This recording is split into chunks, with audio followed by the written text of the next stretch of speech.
Verity. Verity. Verity. Verity. Verity. It's Verity. Brought to you by Prodigy. Hey loves, welcome to another episode of Podcast Tea with me, Ainul Atira binti Ainul Hisham from MC2424B, Bachelor of Public Relations, UiTM Melaka Chapter. How are you guys doing? I hope you guys having an amazing day today. Thank you so much for staying tuned with me. So for today, we are going to talk about one of the most interesting unsolved mysteries of Southeast Asia in aviation history.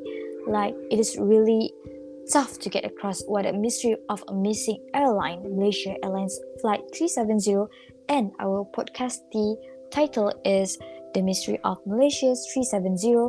Where are they? And how Malaysia Airlines PR team deals with the tragedy. But before that, I'm not gonna be alone today because you guys will hear podcast from me and my girl Arifah Hani.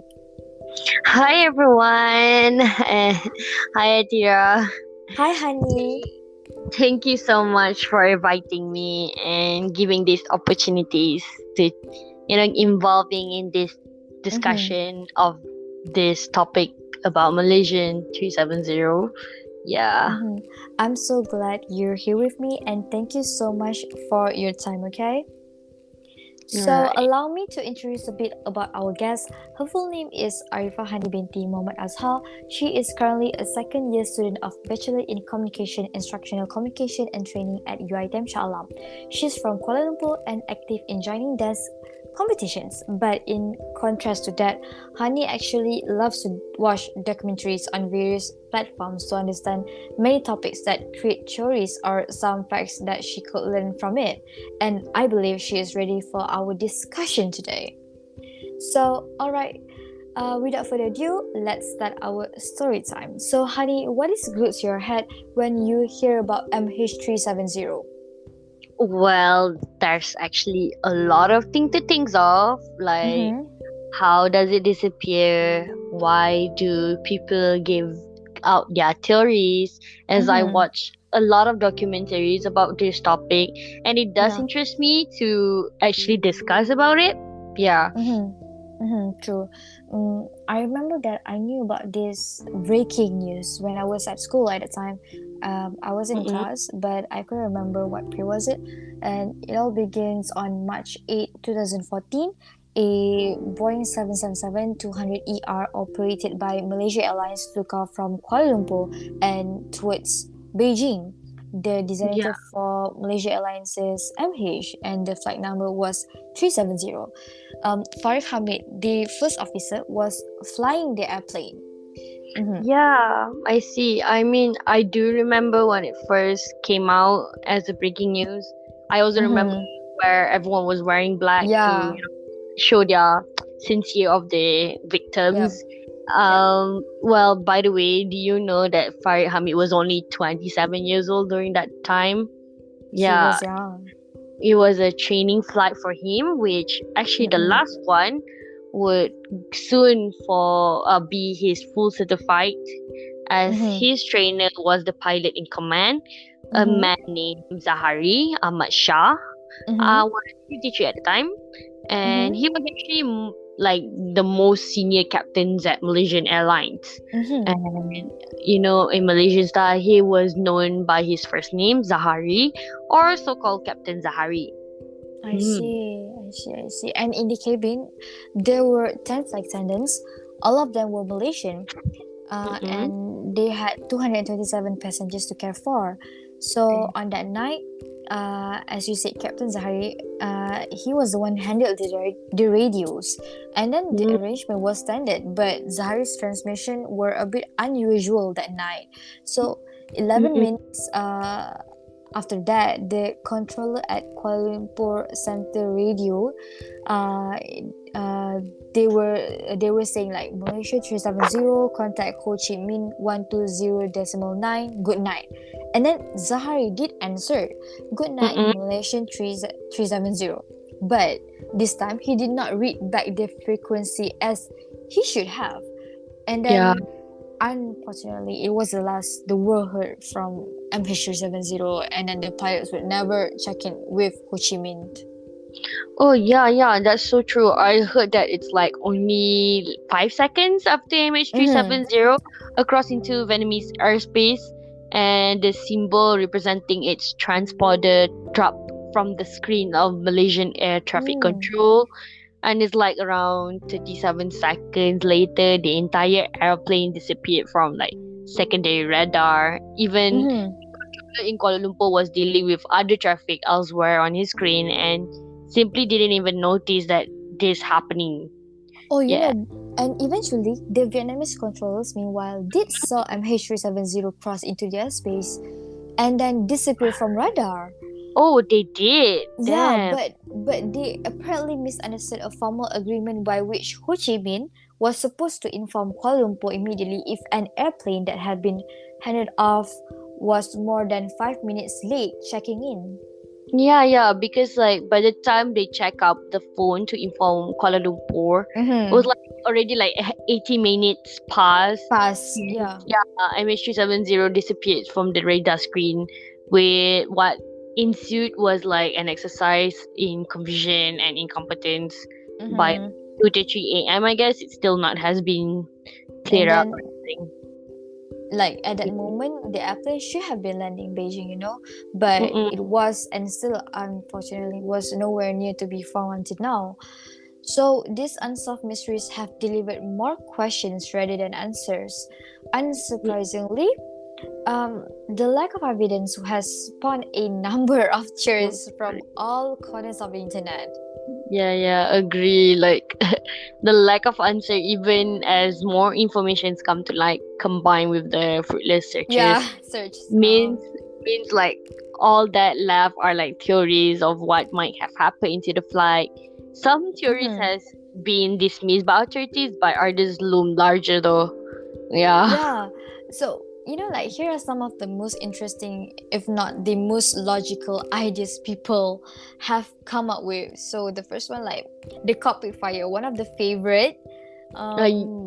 and the most plausible theories come from the pilot Chris Goodfellow, Uh huh. who suggests a fire in the cockpit led to the captain to turn To the uh west, toward Pulau Langkawi. yeah, Pulau Langkawi, yeah, yeah, Yeah, a nearby airstrip. So, yeah, true. And then the loss of communication with the cockpit, with an electrical fire, and the need for the crew to focus on flying the plane rather than radioing in distress call.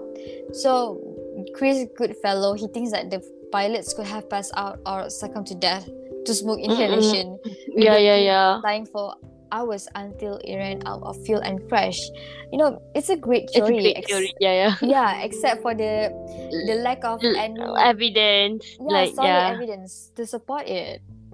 I mean, I have another one that kind of catch my eyes is fake flight plan, Mm-hmm. where someone on board hijacked the plane and kept its location concealed by Uh-huh. faking a flight plan from an uncontrolled airport.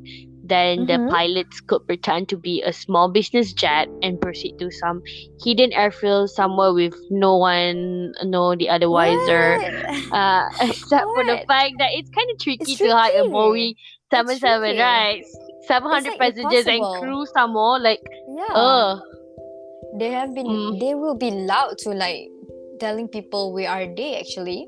oh, And yeah, then, yeah, uh, and definitely. then another theory considered by the Malaysian government and the Australian Transport Safety Bureau is that the passengers and the crew of MH370 were incapacitated by an oxygen deficiency, and then they speculated that everyone on the plane, including the captain Zahari Ahmad Shah, somehow feel unconscious. And then the Mm-mm. plane would have been an autopilot until it ran out of fuel and then crashed into the sea. But somehow I did like read this everywhere. This seems like Yeah, this is like the the nearest most, yeah, the most logical, favorable, yeah, yeah. understandable. Yeah, yeah, definitely. Mm-hmm. But you want to know something that quite hilarious when I Well, heard some people put this okay. into theories? It's just like the Illuminati did it, or we could say supernatural Supernatural forces. forces. Yeah. One guess points to the supposed vortex energy points on the Earth's surface that Illuminati, aliens, or You're gonna what be will joking. can control the energy grid. It's like same at once occur, in an episode of like the Twilight Zone, or perhaps It's the like, black hole. Yeah, at the plane. It or it's reminds like me of like Doctor what? Strange. Yeah. I was about to say that. It almost, it reminds me of those kind of weird thing. But Mhm. the disappearance of like MH370 flight was like Malaysian's first missing Mhm. flight crisis in the aviation Mhm. history, where Mhm. Malaysian Airlines and the government was not fully prepared in order to face this kind of crisis, which kind of required an understanding on the cultural sensitivity and international relation among the country involved. Yeah, because during the MH370 crisis, Malaysia Airlines have received a tremendous criticisms, comments, and negative responses from their stakeholders as well as the PR professionals, media, and other countries as well. So, from the crisis communication management as well, many have commented on the Malaysian Airlines crisis communication methods were unclear and inefficient to them as the information was often delayed and incomplete. So the Yeah. airlines has needed to improve their communication with the victim's family by announcing the news and updates to them. Yes, the MH370 incident has given Malaysia Airlines communication operation an unprecedented challenge, but poor handling and misinformation have created a credibility gap, you know. Yeah. So it's like everything that has been said, posted, published, or done could give a long-term attention and impacts to their key audience. Yeah, definitely. And Mm-hmm. the impacts of crisis could be either a threat or an opportunity for the organizer to Yeah, managing their image and reputation. yeah, and reputation. Yeah. Yeah, nevertheless, from like previous incident, crisis, and experience, there are like many lessons that airline industry could apply in their crisis communication management. Yeah. Well, public relations play an important role in the crisis communication management in order to develop messages that are sent to various publics. Mm-mm, So, acting as like a counselor, PR practitioner mm-mm. serves on the management team, helping the organization develop some policies that are in the best interests of the public as well as the organization itself. Yeah, how cool is that, right? Yeah, yeah. So that's why I'm so proud to be one of the students who is currently taking Bachelor in Public Relations, as it is also my first choice after all. So, honey, do you know that Public Relations program in UiTM is one of the top on the favorite list for mass communication students?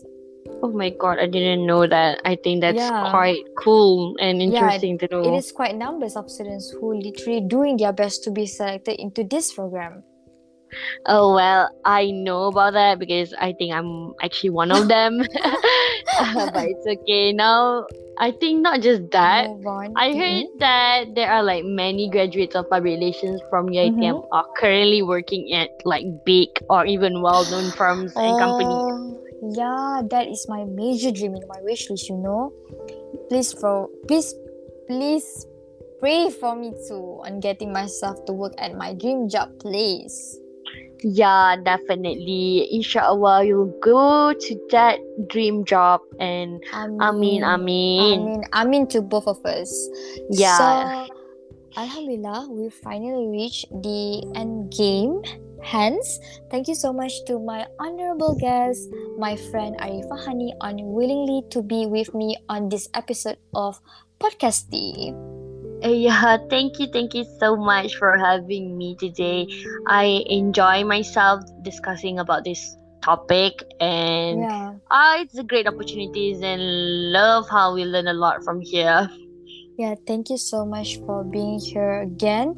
And thank you for my podcasty listeners for being with us until the final chapter. Until then, take care and Assalamualaikum from Podcasty.